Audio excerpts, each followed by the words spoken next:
and welcome back to the channel. In this video we will work on some Wi-Fi connectivity with this little adapter. And you don't know which product we're using for this because Wi-Fi is everywhere, but we will install this on the AMPINVT, I have no idea how to pronounce it, I'm sorry, AMP inverter, which we tested and used up there, which can also function as a UPS in case. So if you have a power outage, for example, that it can switch automatically without interruption to the battery which you have connected. In this case, only 12-volt batteries. If you've watched the video, you know that there is a remote display which you can purchase separately, or you can use this Wi-Fi dongle, buy this Wi-Fi dongle, which comes already with the wire, and it's the RS485, same port as the display, so you can use this one or the display, but not both at the same time. So in case you rather want to have everything, all the control, well, yes, control settings on your phone rather than having a display, sorry, I don't have the display, then this one might be the solution you're looking for. One of the viewers told me there is this Wi-Fi dongle available for the product, which I was not aware of, because I thought, oh shit, no Wi-Fi.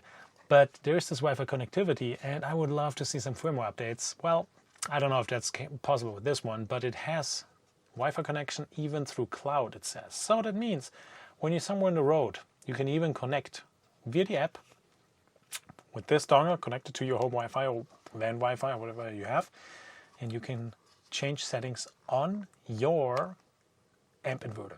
Correct. So that's pretty cool.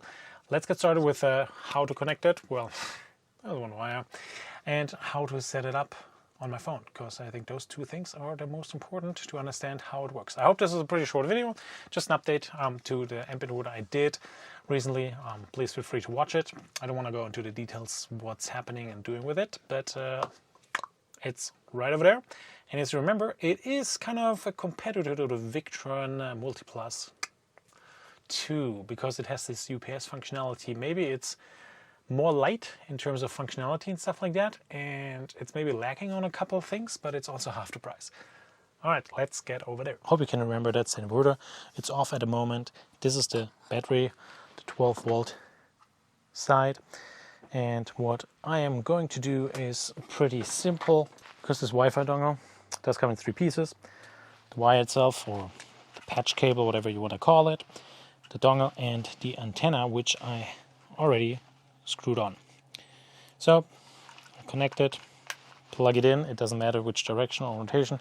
The wire is fairly short. Plug it in here, and instead of your display, and the next step will be to use your phone and do an established Wi-Fi connection.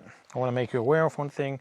It comes in this little box, and it comes with a little instruction paper.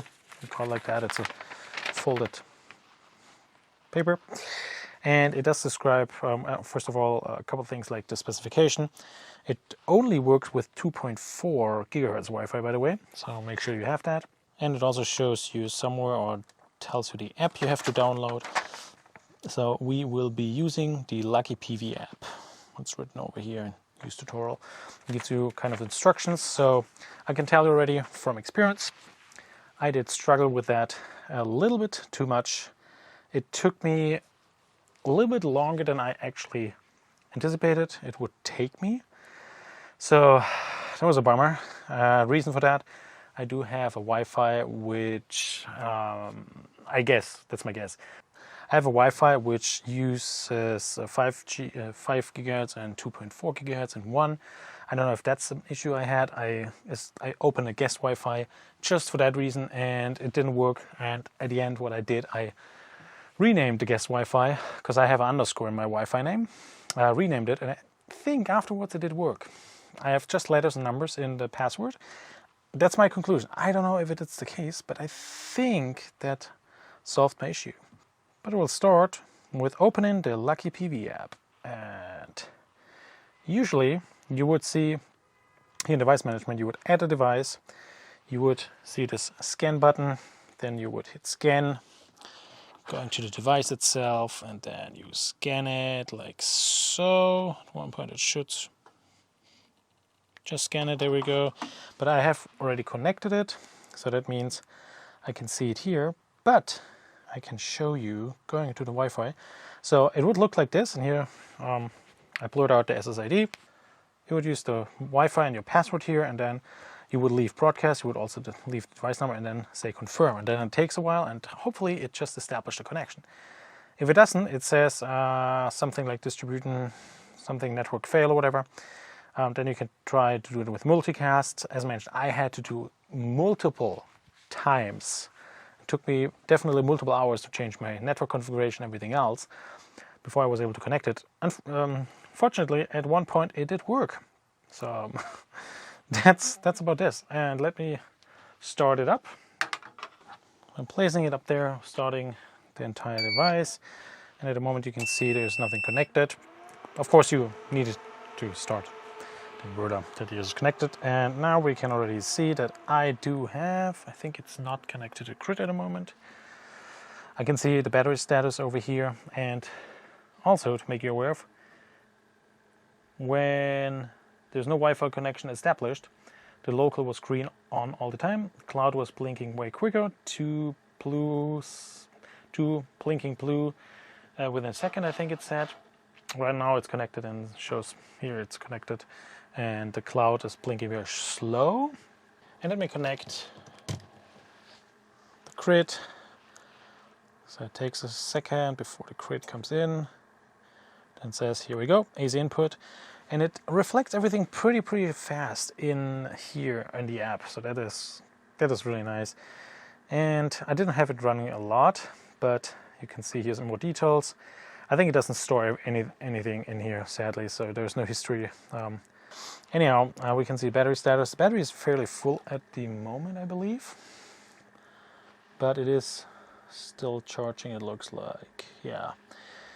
Okay, going in those three dots, just to give you, going on those settings down here, just to give you an idea. Work mode, you remember, we have different modes here and we can change it, and those are the same modes which are actually also visible on the display. So when I click here and say, hey, I want to have battery priority, confirm, it's not confirmed yet.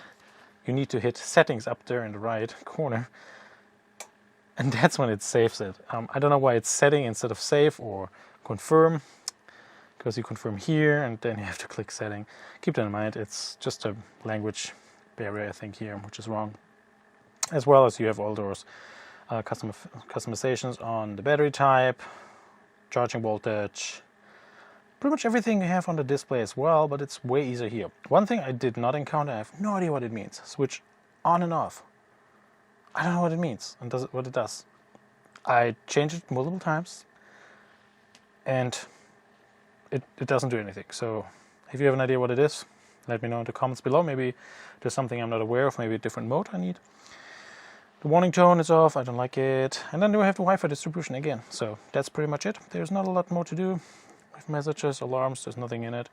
My user account, and that's all. So it is a fairly simple app, but the cool thing, when I disconnect Wi-Fi, now I'm disconnected on Wi-Fi. See, I can now still change my work mode or anything else, and it will happen. I don't know, maybe you hear it in the background when I hit save settings. There we go. And when I go back, here's the input, we can see here over there, running state, normal, charging, inverter output on. So that's it, what the app is capable of. And I hope this helps you in case you are wondering how to use this, or you have also issues like I had. It will eventually work without underscore in the Wi-Fi and the SSID name, or maybe the passwords aren't capable of handling that, so keep that in mind. All right, I think that is all what I can show you with this little Wi-Fi dongle. Let me know in the comment section below if you have any questions. I'm more than happy to answer them if for whatever reason I can answer those. Thanks for watching. Cheers!